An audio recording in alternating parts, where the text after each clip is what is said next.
Olá, a graça e a paz do Senhor Jesus. Esse é o nosso segundo podcast, porque é bênção ser família e Deus me deu a honra, eu aqui, pastor Jean, de entrevistar esse casal abençoado, esse belo casal. A elegância dos sul-mato-grossenses está presente aqui, pastor Plácido, pastora Divina, você que está em casa, uma salva de palmas, por favor, para esse casal aqui precioso. Obrigada. É uma alegria receber vocês aqui e uma honra entrevistar vocês. Amém. Pastorzão, uma honra estar aqui com você, ser entrevistado por você, para a gente é um privilégio, meu Deus. E assim, poder participar e poder compartilhar assim, um pouco do que Deus ensinou, tem nos ensinado e tem feito a nossa vida como família, para a gente é muito poderoso, muito precioso. Que bom poder estar aqui, viu? Olha, e a gente vai ter a oportunidade aqui de falar desse livro aqui poderoso, ó. Você que está em casa, ó, O Poder da Bênção dos Pais. Você que é daqui de Paranaíba, você pode adquirir esse livro aqui na Primeira Igreja Batista. Se você está acompanhando de outra cidade, você pode comprar esse livro pela internet. É poderoso. Nesse mês de maio nós estamos aí mergulhando em princípios poderosos que vai abençoar famílias, porque a maior riqueza que nós temos é a nossa família. Todos nós somos frutos de família. E esse livro aqui, pastor Plácido, é interessante que o autor é Craig Hill. Como é que é? Exatamente, Craig Hill. Craig Hill. Craig Hill, ele fala dessa bênção judaica, né? Dessa cultura de bênção que os judeus têm. E é interessante que, se nós formos olhar para nosso redor, nós temos um selo da bênção, por exemplo, dos judeus, né? Então, você que está em casa, por exemplo, de repente você fez uma viagem e utilizou o Waze. O Waze é uma empresa desenvolvida por judeus, é uma tecnologia israelita, né? Você que está em casa aí, ó, já utilizou o Waze e você já foi abençoado. Sabe aquele bom tomate cereja que eu conheci na casa do pastor Plácido, da pastora Divina? É uma tecnologia também de judeus. Eles desenvolveram especialmente e vendem hoje, exportam até para a Itália tomate. É uma ironia, né? Os judeus, parece loucura, um estado que tem 73 anos, 74 anos da sua refundação, né? Eles conseguem tirar água do deserto. Eles criaram uma máquina que tira água do ar, né? E essa tecnologia tem saciado a sede do mundo todo. Muito interessante. E nós temos também grandes referências, como Freud. Nem Freud explica, né? E ele que é o pai da psicanálise, ele é judeu. E o grande Albert Einstein. E eu pergunto para você, pastor Plácido, é por acaso que os judeus estão na ponta da sociedade em todas essas áreas? Pastor, não é por acaso. É muito importante a gente deixar claro assim, por que os judeus, e quando a gente vai estudar, tem muito mais do que isso. Por exemplo, proporcionalmente, prêmio Nobel. Se você pegar, por exemplo, a grande maioria dos donos dos bancos nos Estados Unidos são judeus. Reitores de universidades, professores renomados. Em todas as áreas, na economia, na medicina, você vai encontrar pessoas que se destacam. E veja, o que explica isso? E pastor Craig Hill, quando estuda, e baseado na Bíblia, na palavra de Deus, porque a aliança de Deus com o povo de Israel está na Bíblia, é bíblico. E quando o pastor Craig Hill pesquisa isso, ele identifica essa cultura da bênção. A cultura da bênção libera, ela abre, ela torna a prosperidade algo natural. Quando a gente convive com algumas pessoas, na nossa cultura, as pessoas são inseguras. Algumas pessoas são complexadas. Algumas pessoas, elas têm dúvida, elas dizem assim, será que isso é para mim? Você já deve ter visto isso como psicólogo, como Sim. pastor. Você diz assim, cara, vai fazer uma faculdade. Ah, pastor, não sei se isso é para mim. Cara, abra um negócio. Deus vai te abençoar. Não sei se isso é para mim. Porque elas nunca receberam essa autorização. Elas nunca receberam essa palavra. Cara, você vai prosperar. Pode ir, é para você sim. Né? O famoso vai que é tua. Então, o judeu, ele recebe desde a concepção, na gestação, no nascimento, na primeira infância, na puberdade, no casamento, em todos os momentos da vida dele, e semanalmente ele recebe uma palavra que reforça a identidade e o destino de Deus para a vida dele. Então veja, esses princípios são tão poderosos que mesmo quem não acredita em Deus, se colocar em prática vai funcionar. Vai funcionar. Como todos os princípios que estão na Bíblia. Se você coloca em prática os princípios de Deus, os princípios eternos de Deus, mesmo que você não seja um cristão, mesmo que você não creia em Jesus, esses princípios funcionam como funciona a lei da gravidade para todo mundo. Nós temos salvação em Jesus, mas a bênção, ela é definida por princípios eternos estabelecidos por Deus. Olha só, que interessante isso. Então o senhor deixou claro para nós que é uma bênção específica para cada período da vida, né? Pastora Divina, uma honra tê-la aqui. Muito bom. E diz para nós, Pastora Divina, se tem uma bênção específica para cada momento da vida, quando que você encontrou, você, Pastor Plácido, vocês encontraram esse princípio? Quando que vocês se encontraram com esse princípio da bênção e como é que vocês aplicaram na casa de vocês? Sim. Nós começamos a primeira vez participando do seminário Veredas Antigas, né? Eu já nem me lembro, mas faz muitos anos, né, que isso aconteceu. Logo ali. Isso, logo ali. Depois disso, alguns amigos nos convidaram para estar participando de alguns encontros da Universidade da Família. Eram encontros nacionais, tivemos a oportunidade de ir a esses encontros e ouvir o pastor Craig Hill pregando pessoalmente, que foi um grande privilégio para a gente, né? Eu falo que foi um divisor de águas na nossa vida. E a cada ano que ele vinha ao Brasil, ele sempre trouxe palavras nesse sentido, né? E junto com o Seminário Veredas Antigas, com as ministrações que tivemos o privilégio de ouvir ele pregar, e até chegar ao lançamento desse livro, O Poder da Bênção dos Pais, que é um lançamento mais recente, né? Mas foi um privilégio para a gente ter esse conhecimento. Então, a partir daí, a gente começou a se atentar, embora já éramos crentes, os nossos filhos nasceram na igreja, mas algumas coisas eu pude perceber que a gente havia deixado de lado, não tínhamos feito, né, com os nossos filhos. E aí eu falo que foi uma segunda chance que Deus nos deu de correr atrás. Eles já estava aí mais ou menos com 8, 9 anos. Então, nós tivemos a oportunidade de começar a implantar essa cultura dentro de casa, da importância de estar abençoando eles nessas fases. Eu, como mãe, eu posso olhar para trás e ver que algumas coisas, mesmo sem ter o conhecimento, a orientação, assim como o pastor Craig Hill coloca no livro, algumas coisas nós fizemos. Do nosso jeito, a gente fez. Outras não, né? Sim. Outras não aconteceu. Mas, assim, o livro, ele realmente nos direciona para mostrar aquilo que a palavra de Deus nos ensina, mas ele traz os exemplos, ele mostra a cultura de um povo muito abençoado. E como que é importante a gente buscar, porque a gente ama incondicionalmente os nossos Sim. filhos. E a gente quer ver eles prosperar, mas muitas vezes a gente não sabe como fazer isso, né? Pastora Divina. Pastor, só me permite, À vontade. só uma coisa que eu acho que é importante dentro desse contato que a gente teve com esses ensinamentos. Uma coisa que eu aprendi na nossa vida como família é que a gente não educa os nossos filhos sozinho. Você não educa seu filho sozinho. Você educa teu filho com o que ele vê na internet, com o que ele assiste na TV e, principalmente, junto com as pessoas que você coloca dentro da tua casa e os ambientes que você frequenta.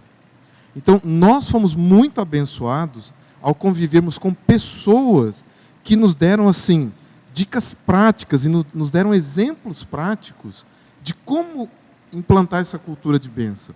Então, por exemplo, nós convivemos com o Edson e a Edna, lá de Campo Grande, que são um exemplo para nós até hoje. Nós convivemos com o Jair e a Késia, que participaram de momentos, ministraram o nosso coração, ministraram na nossa vida. Com o pastor William Salgado, a Tânia. Nós convivemos com pessoas muito preciosas. Nós fizemos um momento de abençoar os nossos filhos quando completaram 18 anos, que nós copiamos, assim foi a unção do Ctrl+C, Ctrl+V, copiamos do Aco e da Eudete. Nós vimos o que eles fizeram, colocaram na internet, compartilharam. né, abençoaram nossa vida, né, e nós pegamos isso para nós, cara, vamos fazer isso. Nós vimos como é que era, vimos fazendo, e isso fez muita diferença na vida dos nossos filhos. Pastora Divina, vocês têm 2 filhos, né, que são aqui da casa, o Paulo Augusto, né, e o Placidinho, né? E existe uma bênção especial na concepção, né? A mulher tem essa graça de gerar a vida, isso é muito poderoso. Sim. Né? E nós precisamos, assim, falar dessa grandeza, porque nós estamos vivendo dias assustadores, né? Sim. Onde as pessoas pleiteiam, né? Pleiteiam o direito, né, de tirar a vida no ventre. Né? E eu queria dizer para você, fazer uma pergunta. O que precisa para acontecer, para uma pessoa ser abençoada na concepção? Como é que é esse negócio de abençoar ali quando o esperma encontra o óvulo e começa a ser gerado ali aquele embrião? Como é que é esse negócio de abençoar aí? Sim. Deixa meu marido começar respondendo. Olha só, para mim, assim, o principal, o livro ele menciona 3 aspectos muito interessantes. Primeiro, é que o filho seja desejado. Então veja bem, ele não precisa necessariamente ser planejado, mas você precisa ter uma atitude na sociedade, na igreja, nas famílias, de que ter filho é uma bênção, que é o contrário do que a gente vê hoje em dia. Sim. A Bíblia diz: os filhos são herança do Senhor, bem-aventurados o homem que enche deles a sua aljava. Nas sociedades o que? Não, filho é problema, filho é despesa, filho é um embaraço para a carreira profissional, filho é um empecilho. Então, a primeira coisa é que nós precisamos desejar ter filho, de modo que quando vem a concepção, aquilo é algo que é uma bênção, é visto como uma bênção. O mais importante, eu quero dizer, na minha opinião, é que essa concepção, e é mencionado no livro também, se dê dentro de uma aliança de casamento. Isso é muito sério, porque tão importante quanto a gente entender a bênção é entender os efeitos terríveis de quando falta a bênção. O terceiro que é mencionado no livro é que o filho seja resultado de um ato de amor e não de lascívia, e não de um sentimento lascivo, libidinoso, né? Então, desses 3, o que eu enfatizo? A aliança do casamento. O que acontece com uma criança, pastor, que é concebida fora da aliança do casamento? 2 coisas são nítidas. E eu posso falar disso porque eu fui concebido fora da aliança do casamento. Tinha algumas coisas que eu lutava na minha vida que eu não sabia por quê. O que, por exemplo, pastor? A primeira coisa que acontece com todo filho concebido fora do casamento é que o diabo passa a ter uma legalidade de uma perseguição espiritual na área sexual. O filho concebido fora do casamento, às vezes a questão da sexualidade para ele é uma luta. Então, assim, às vezes acontece de filhos que têm um interesse pela sexualidade muito cedo, tem assim, despertado para brincadeiras, para questões assim, sempre voltado para a sexualidade, e você fala assim: poxa, mas está meio desproporcional. Tudo que você olha e está meio desequilibrado é sinal que não tem alguma coisa legal. Pastor. Outra coisa, pastor, só para compartilhar, assim, só para eu não esquecer. Com o filho concebido fora do casamento, eu vivi isso. Você tem a sensação de que não era para você estar ali. Isso é um negócio muito estranho. Porque você está num lugar, você imagina assim, o que é você. Você está numa família, mas parece que não era para você estar naquela família. Você está numa igreja, mas parece que você está invadindo um espaço que não era teu.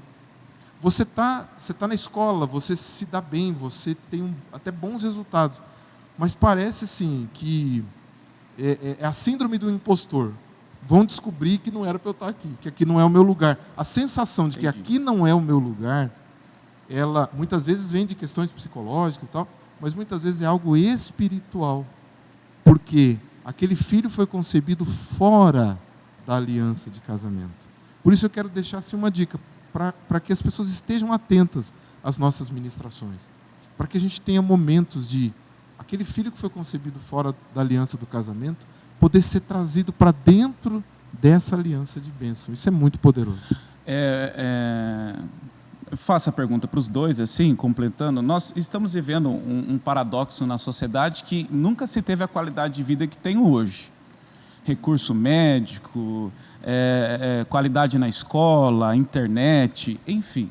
Só que nós temos o paradoxo de ter depressão na infância que nunca teve, suicídio na infância, como nunca teve isso. E índices altíssimos. Nesse período, um pouco antes da pandemia, o suicídio em adolescentes cresceu 200%. Nos Estados Unidos, as pesquisas apontam que os filhos fora do casamento são aqueles que estão diretamente envolvidos na criminalidade, no uso e no tráfico. Isso tem a ver com a concepção? Com essa falta da bênção da concepção ou essa concepção fora da aliança do casamento? Pastor, isso tem a ver com a falta da bênção. Veja, a bênção no momento da concepção é um momento, né? Essa bênção, a pessoa tem na vida dela fases que o livro vai apresentando que são críticas para o momento de bênção. Então veja, eu fui concebido fora da aliança do casamento. Meus pais não eram casados, eles só viviam juntos. Então eu já depois de adulto é que eu pude receber essa bênção, né? Eu em alguns momentos da minha vida me faltou bênção. Em outros momentos eu me senti, por exemplo, a gente fala de alguns momentos assim da questão do sexo, nascer com o sexo errado. Meu pai, ele sonhava com um filho homem. Então isso para mim nunca foi uma dificuldade. Então em alguns momentos eu fui abençoado. O que é o grande problema hoje, me parece, na nossa sociedade? É a ausência paterna, principalmente, porque você tem muitos casos de mães solteiras. 40% das crianças que nascem hoje nos Estados Unidos nascem filhos de mães solteiras. O americano mede tudo, né? Sim. Aqui no Brasil, acho que não é muito diferente. Então, veja, a pessoa vai passar a vida sem ter a bênção do pai. E a mãe, muitas vezes, coitada, está se desdobrando, trabalhando em 2, 3 empregos, indo para lá e para cá. Algumas, com o apoio da igreja, com o apoio de familiares, conseguem suprir. Mas, de um modo geral, essas situações que você menciona, que é muito parecido aqui no Brasil com os Estados Unidos, é um sintoma de uma falta generalizada de bênção em todos esses momentos críticos da vida. Pastora Divina, para a gente ir para o próximo gancho aí, eu quero te fazer uma pergunta. Nós temos aqui várias mães que tiveram filhos fora da aliança do casamento. A mãe era amante, a mãe teve ali um relacionamento numa noitada e gerou um filho que nunca teve a convivência do pai, nunca teve, de repente, o sustento do pai, nunca teve a ligação de um pai. Viralizou esses dias na internet um filho que ligou para a polícia para buscar o pai, para ir dar parabéns no dia do aniversário dele, se eu não me engano, aqui em Minas Gerais. Viralizou. A polícia foi buscar lá o pai para levar ele para dar os parabéns para o filho. O que essa mãe pode fazer? Porque a mãe vê muitos comportamentos do filho que ela não consegue resolver por conta dessa ausência da bênção, da presença do pai. O que a mãe pode fazer para transferir, para abençoar esse filho, para corrigir essa ferida na alma do filho? Eu penso, pastor, que em primeiro lugar ela precisa entender, né, a situação que ela e esse filho se encontram. E a parte mais importante é ela incutir os valores de Deus no coração dessa criança. Porque nós, como mãe, a gente tem muito isso quando a criança, desde já a infância, aliás, desde a gestação, né, que eu quero compartilhar um pouquinho a respeito disso, desde a gestação a gente tem essa oportunidade de estar ministrando Deus no coração desse filho. E trazer essa criança para um ambiente onde ela vai ter experiências com Deus. Porque aquilo que ela não recebeu de um pai que deveria estar presente naquele momento, aquilo que essa criança não recebeu dentro de uma aliança de casamento, ela precisa entender que ela precisa levar essa criança a receber de Deus. Então, como eu disse aqui no início da nossa fala, Deus nos dá uma segunda chance de poder tratar o coração dessa criança e que essa criança possa sentir que ela é amada por Deus, que Deus sonhou com a vida dela, que Deus planejou que ela pudesse vir a este mundo. Então, essa mãe precisa incutir Deus no coração dessa criança e encontrar homens de referência na família, que possa ser uma referência para essa criança também, que possa estar ajudando ela na educação com esse filho, tanto um homem, né, se é um menino ou uma menina, mas que possa ser um avô, que possa ser um tio, que possa ser um pastor, que possa ser uma pessoa que tenha condição de estar ajudando e transmitindo esses valores de bênção para o coração dessa criança.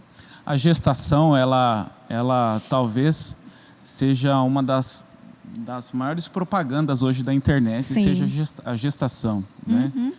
Os pais não têm medo de investir, né? Bebê conforto, né? Enfim, os pais retardam a gestação para que tenha condições financeiras de dar um alto padrão de conforto. Sim, né? Isso é verdade. E, pastora Divina, como é que é esse negócio da gestação? A criança, para ser abençoada, ela precisa do bebê conforto? Ela precisa da fralda? Qual que é a mais cara? Não. Pampers? Qual que é? Eu ainda não tenho o privilégio de ser pai, então não sei. Como é que a criança ela vai ser abençoada na gestação? Né? Porque hoje os jovens, por exemplo, eles veem a gestação como algo muito ruim, no sentido assim, poxa, a mulher vai deformar o corpo, né? No sentido assim, deformar, talvez não seja a melhor palavra, né? Mas as mulheres veem dessa forma, né? Os pais veem também de perder o conforto, né? De dormir a hora que quer, de poder assistir Netflix. Então as pessoas retardam ao máximo a gestação por conta disso. E como é que a gente pode quebrar essa cultura, incluir a cultura da bênção na gestação? A parte mais importante da bênção não é as coisas materiais, né? Que os pais estão preocupados, olha, eu quero ter uma condição financeira para estar comprando um bebê conforto, ou uma roupa, fazer a decoração do quarto. Mas a parte mais importante é as emoções, como que uma gestante está emocionalmente. Primeiro, né, aquilo que o Plácido já mencionou aqui, a criança precisa ser gerada dentro da aliança de um casamento. Isso é um meio de proteção para a criança que já está sendo gerada ali no ventre, né? Ela vem, como que a bênção na gestação, ela já começa por aí, na concepção. E ela precisa encontrar dentro de um ambiente de segurança entre o casal, um ambiente de harmonia, de tranquilidade, né? O pastor Craig Hill menciona que na cultura judaica, né, quando a mulher ficava grávida, ela tinha aquele tempo disponível para poder curtir a gravidez e cuidar emocionalmente dela, né, e de todo aquele ambiente da casa para a chegada de um bebê, porque é a chegada de uma pessoa muito importante. É o membro de uma família que está chegando. Então, há toda aquela preparação. E hoje a gente vive uma cultura onde as mulheres, a maioria trabalham fora, elas têm uma vida muito corrida, então isso é um fator que às vezes gera um cansaço, gera um estresse para a mulher, e a gente vive também uma outra situação que muitas vezes essa mulher está grávida, mas ela vive dificuldades no relacionamento conjugal, ou às vezes ela é uma mulher que está grávida e o parceiro não está com ela naquela gravidez. Então, ela vive emoções muito fortes e isso transmite para a criança. Né? O pastor Craig Hill menciona um exemplo no livro que eu achei assim, fantástico. E eu lembrei de uma experiência que eu e o Plácio vivemos em casa, né, com o nosso filho. Porque no livro ele fala a respeito de um estudo, né, ele tira esse exemplo de um outro livro que ele cita, né, de um maestro que tinha muita facilidade com determinadas músicas e depois, com o tempo, ele descobriu um dia que a mãe dele tocava aquelas músicas quando ela ainda estava grávida. Então, a gente percebe que na gestação, a criança está no ventre, mas a mãe transmite emoções para a criança. E eu estava grávida do Plácido Henrique já com mais ou menos 8 meses. E foi o último mês de gestação que eu não conseguia dormir muito. Ele mexia muito na minha barriga. E ele tinha um horário mais ou menos era noite, por volta assim, das 10, 11 horas da noite. E eu já colocava muitos travesseiros atrás para dormir, porque a barriga estava grande já e tinha ali um certo desconforto. E naquela hora ele começava a mexer muito. E aí eu chamava o Plácido. E ele começava a conversar com ele na minha barriga. E ele passava a mão e ele conversava. E aquilo ia acalmando ele. E aí, depois daquele momento ali, eu conseguia dormir. E ele acalmava também. Ele parava de mexer na minha barriga. E depois que ele nasceu, ele acordava exatamente naquele mesmo horário que antes ele não me deixava dormir. E aí eu chamava o Plácido. O Plácido pegava ele, ia para a sala e ficava ali conversando com ele, acalmando ele. E ele voltava a dormir. Que poderoso. Trazia ele novamente para o berço. E eu vejo hoje a conexão entre o Plácido Henrique e ele é muito forte. Eu percebo que aquele vínculo, o vínculo que existe entre eles hoje, foi algo que começou ali na minha barriga, ainda no 7º, 8º mês. Então, aquilo que o pastor Creio menciona, olha, está na tua barriga, mas ele está ouvindo. Ele escuta, ele sente as emoções que a mãe está sentindo, ele vai ouvir a voz, ele vai identificar a voz do pai. Então, esse pai está sendo carinhoso, esse pai está sendo rude, né? Isso é você viver um pouco da gestação. Eu só queria acrescentar que a gente vive hoje uma cultura em que as pessoas meio que glamorizam o aborto. E um dos argumentos é que aquele embrião ou aquele feto... Meu corpo, minhas regras. É simplesmente um apêndice do corpo da mãe. E nós que somos cristãos, a gente tem que respeitar toda e qualquer opinião, mas como cristãos e biblicamente, nós não podemos aceitar isso. Quando você olha para Lucas, capítulo 1, que lá pelo verso 40, 41, que Maria, após receber a notícia de que havia concebido o Espírito Santo, ela vai visitar Isabel, mãe de João Batista. E ao chegar, o que a Bíblia diz? Que a criança que estava no ventre de Isabel se agita. Isabel é cheia do Espírito Santo por causa do fruto do ventre de Maria. A criança no ventre de Isabel discerniu aquele embrião ainda, Jesus havia acabado de ser concebido, no ventre de Maria. Ou seja, o Espírito já estava lá. Quando uma criança é concebida, quando gera um embrião, quando existe a concepção, ali Deus já concede o Espírito. E a Bíblia nos mostra isso. Então a criança no ventre, ela sente, ela percebe, ela recebe aquilo que está dentro do ambiente da casa. Por isso é importante essa segurança da aliança de casamento, da mãe saber que o pai está ali, né, da esposa saber que pode contar com o marido, que há uma segurança emocional. A gente se preocupa, como o pastor mencionou, tanto com questões financeiras, e esse não é o problema. Na verdade, para a gente viver, pastor, a gente precisa de muito pouco.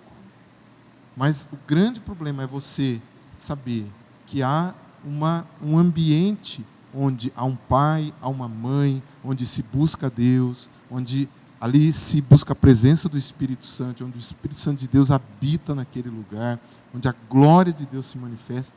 Uma criança concebida num ambiente desse, ela vai vir ao mundo num ambiente de bênção. Eu quero deixar uma outra dica aqui sobre gestação, né? Para a gente fechar esse assunto. Sim. Da importância da mulher orar com o filho no ventre, né?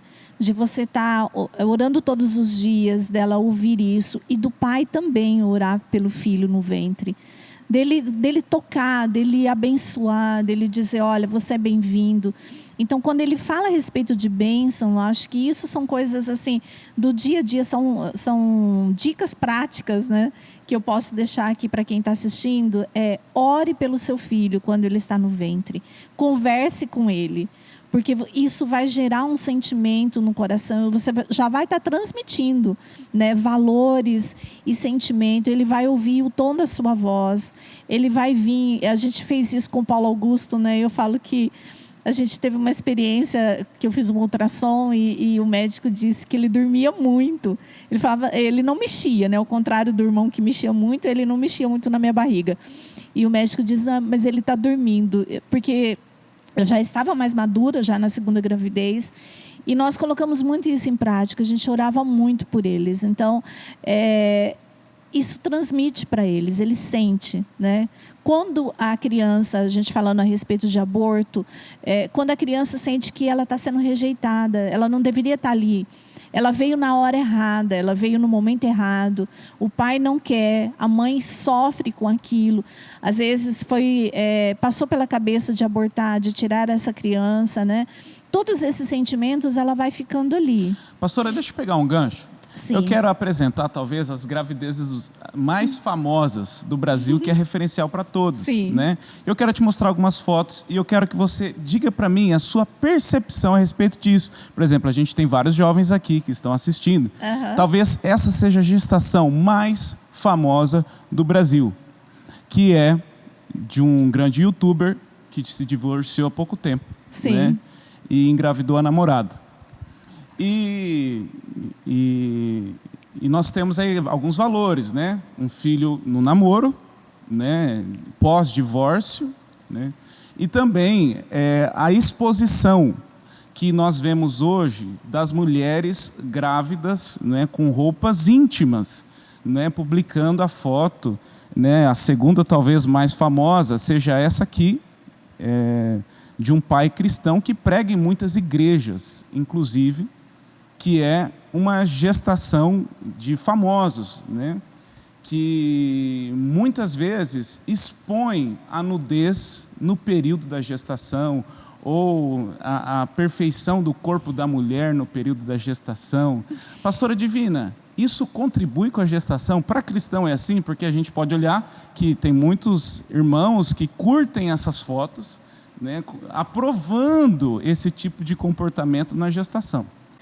Eu penso que a parte mais importante da gestação não é a exposição do corpo. E veja, quando uma mulher está grávida, ela não torna-se uma santa que ninguém vai olhar e desejar. E quando a pessoa tira foto e expõe nas redes sociais e expõe essas fotos, e hoje tem tido umas fotos lindas, maravilhosas, né? Que na minha época nem existia, a gente nem fazia esse tipo de coisa. Mas como você se veste, como você se porta para vir na igreja, para sair, para ir nas festas, durante a gravidez, isso precisa continuar.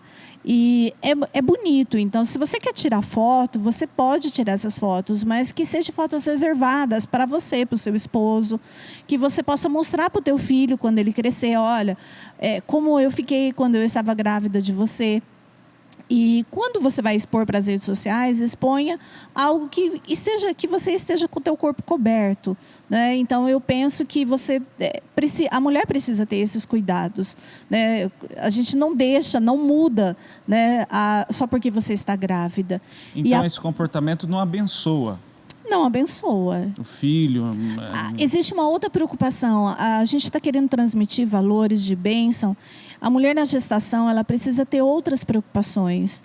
Ela precisa ter a preocupação de ter aquele tempo de orar, de cuidar da sua saúde emocional, né? E não ter a preocupação de expor as melhores fotos, a melhor imagem para as pessoas, porque hoje as redes sociais é uma exposição de uma família perfeita. Você precisa ter o cuidado de abençoar o teu filho no ventre, né? Você precisa ter a preocupação de quando essa criança nascer, no nascimento, os primeiros cuidados, como que eu vou ser mãe, como que eu vou abençoar essa criança depois que ela nascer. E o nascimento? Né? O nascimento é uma das fases que o pastor Craig Hill menciona no livro, né?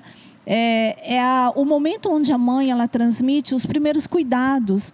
É o momento onde essa criança ela vai receber segurança para a vida dela. Começa ali, já nos primeiros anos de vida.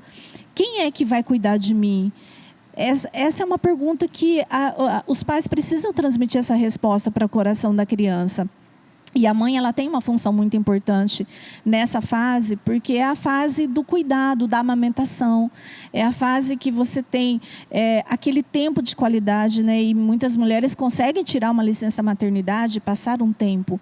Mas veja, na cultura judaica tem algo que me chamou muito a atenção. E eu vejo como que isso é difícil, e foi difícil para mim na minha época, porque eu não tinha essa visão, de você ter o tempo de cuidar nos primeiros anos de vida, de você ter esse cuidado com o filho. Não estou dizendo que a mulher precisa deixar de trabalhar, mas você precisa organizar a sua agenda de uma forma que você consiga ter um tempo de qualidade com essa criança. A criança precisa saber e sentir que a mãe está ali transmitindo cuidado e segurança. Quando você pega uma criança no colo para amamentar, e eu sei que tem mulheres que também não conseguem amamentar no peito, mas eu estou dizendo, o momento da amamentação é aquele momento onde você traz e transmite a segurança, o conforto, o amor, aquele toque. Aquela criança cresce sentindo que tem uma pessoa que protege ela.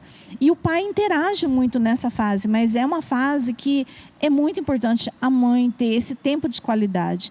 E hoje, por conta da correria, do trabalho, da preocupação em você dar coisas materiais para os filhos, muitas mães têm negligenciado, né, esse tempo de qualidade com o filho na primeira infância. Pastor? Eu acho que uma coisa também muito importante nesse período assim, de gestação, o momento do nascimento, é a questão do nome. Você deve conhecer muitas pessoas que são complexadas com o nome. Elas tem pessoas que não gostam do próprio nome, preferem ser chamadas por um apelido, se forem chamadas pelo nome até acha às vezes ruim e tal. Na cultura judaica, cada nome tinha um significado, né? Então, no livro ainda menciona Elias, profeta Elias, o nome significa Jeová é Deus. E ele viveu num momento de profunda idolatria do povo. Mas cada vez que o nome dele era mencionado, se estabelecia uma verdade: Jeová é Deus.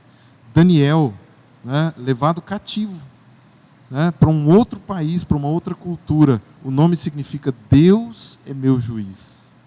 Então, onde ele estava, às vezes havia regras. Ele se viu diante de uma regra que era completamente injusta, ele não podia orar a Deus. O que ele fez? Ele, como fazia todos os dias, abriu a porta, a sua janela, subiu ao local de oração e continuou orando. Porque para ele algo estava muito claro: Deus era o juiz dele. E as pessoas às vezes não têm essa preocupação, dão o nome porque é de um artista famoso, de um jogador de futebol, da novela. O Enzo, o Theo da novela. O nome precisa ter um significado. Eu vivo isso assim, meus pais não tinham essa compreensão, mas o meu pai me deu o nome do meu avô. E o meu nome tem um significado. Plácido significa sereno e tranquilo. Isso nem sempre foi uma realidade, nem sempre minha vida eu estive sereno, tranquilo e tal. Mas isso é algo que profetiza sobre a minha vida e declara sobre a minha vida paz. E eu ouço histórias da minha família que o meu avô, decisões que o meu avô tomou. Quando o meu avô se casou, ele recusou um dote. Eu ouvi essa história desde criança. Porque aquele dote vinha de bens adquiridos de maneira que não era lícita. Meu avô morreu, né, financeiramente pobre. Mas ele me deixou um legado espiritual de bênção. Porque ele dizia para os filhos: eu não vou contaminar a minha família com bens que foram adquiridos de uma maneira ilícita. Não vou contaminar a minha geração. Um homem simples do norte de Minas, que tinha esse discernimento. Então, o legado espiritual é algo muito sério. Às vezes a gente não valoriza isso. Tem pessoas que não valorizam a aliança do casamento. Tem pessoas que não valorizam algumas situações que nós temos na nossa cultura, como cristãos, uma cultura que vem do Antigo Testamento, que vem do Novo Testamento, uma cultura bíblica, simplesmente porque elas não concordam. Como se você, com 20, com 30 anos, com 40 anos, fosse a medida de todas as coisas. Há situações que estão ali na palavra de Deus que às vezes realmente são difíceis de entender. Mas elas estão ali por um motivo, são princípios eternos de Deus. Você não precisa entender a lei da gravidade para saber que se você subir em cima desse prédio e se jogar, você vai se arrebentar. Mas as pessoas se arrebentam quebrando, violando princípios eternos que regem o mundo espiritual, simplesmente porque elas falam, isso eu não entendo, então não tem valor.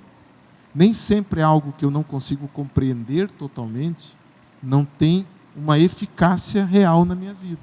As pessoas têm dificuldade, pastor, às vezes, de entender a importância das cerimônias.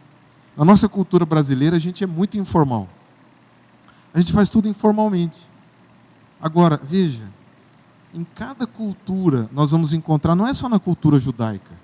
Os gregos, na Grécia Antiga, lá você vai assistir o filme, né, de Esparta, 300, havia um ritual de passagem da infância para a vida adulta.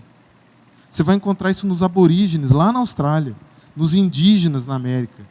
Em todas as culturas, Deus colocou medidas de proteção para que houvesse uma transmissão da bênção. Eu estou dizendo da passagem para a vida adulta. Imagina uma criança que nasceu uma menina, mas os pais queriam um menino. Nasceu um menino, mas os pais queriam uma menina. E os pais não tinham esse entendimento.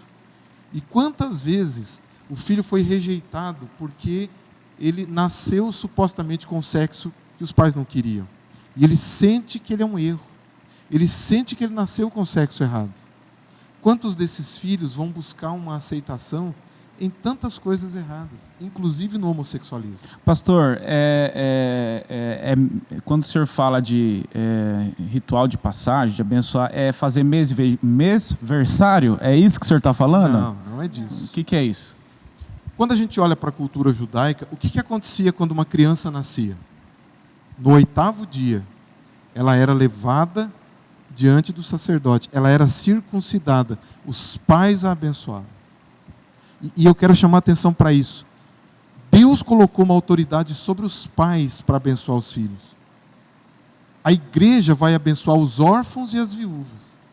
Aqueles que não têm o pai, aquele que não tem a figura masculina, a figura paterna, vai receber isso diretamente de Deus, como a pastora Divina falou, por meio da igreja. Deus vai encontrar um canal.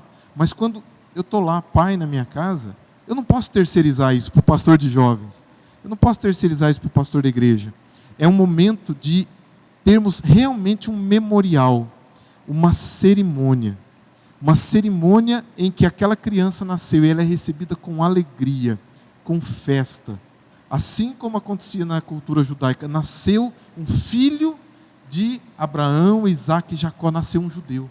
Nós deveríamos celebrar, nasceu um filho da bênção. Alguém que nasceu numa aliança do sangue de Jesus vertido no Calvário. Numa aliança muito mais poderosa que aquela aliança que havia com os judeus. Nós deveríamos celebrar, nós deveríamos ter momentos para, semanalmente, como todo judeu faz no Shabá. Na sexta-feira à noite, eles reúnem a família e proferem uma palavra de bênção. E aí é muito poderoso, pastor. Qualquer um pode dizer, Deus te abençoe. Mas só um pai e uma mãe pode olhar para o filho e dizer, filho, eu te abençoo. Que poderoso. Eu te dou a minha bênção. Eu te autorizo a prosperar. Você é um homem de Deus. Você é um homem cheio da unção do Espírito Santo. A bênção do Senhor está sobre você. Você não precisa chegar numa situação de luta da vida e dizer assim, mas e agora? Né? O que vai acontecer? Porque ele vai, assim como aquele judeu que ia enfrentar, Davi foi enfrentar um gigante. Quando ele chega para o gigante, o que ele diz? Ele diz, realmente, eu sou pequeninita, mas eu vou contra você, em nome do Deus dos exércitos. Ele vai te entregar na minha mão. Eu posso me deparar com uma luta, com uma dificuldade muito maior que eu, mas se eu tenho essa compreensão, essa consciência de que eu sou abençoado por Deus, eu vou enfrentar a luta e vou dizer assim, Deus vai me entregar. Deus vai me entregar esse sonho, essa conquista. Deus vai me entregar essa vitória. Isso é muito poderoso e nós precisamos aproveitar esses momentos, essas cerimônias, esses memoriais, para que isso seja reforçado. Assim como a gente faz na igreja, periodicamente a gente se reúne e lembra o sacrifício de Cristo na cruz por meio da ceia. Não é simplesmente comer um pedacinho de pão e tomar um cálice de suco de uva. É algo muito mais profundo, porque tem um significado espiritual. E a gente precisa trazer isso para dentro da nossa casa. Momentos cerimoniais, memoriais, que vão ficar gravados na memória, para aqueles momentos de lutas, no meio de uma pandemia, no meio de uma guerra, onde for, de uma crise, seja ela qual for, eu poder saber quem eu sou, a minha identidade e qual é o meu propósito de vida na presença de Deus. Eu tenho um Deus que me concede vitória, eu tenho um Deus que me concede identidade, eu sou filho de Deus. Essa concepção, essa certeza me fortalece para enfrentar a vida. Bom, a gente teria que fazer uma parte 2, né? Porque nós somos muito abençoados através da vida de vocês são demais, não é? Eu quero te encorajar a você compartilhar esse vídeo, se inscreva no canal, manda aí em todos os grupos e fique ligado aí que toda semana vai ter um podcast novo, amém? Porque é bênção ser família. Que Deus abençoe sua vida grandemente.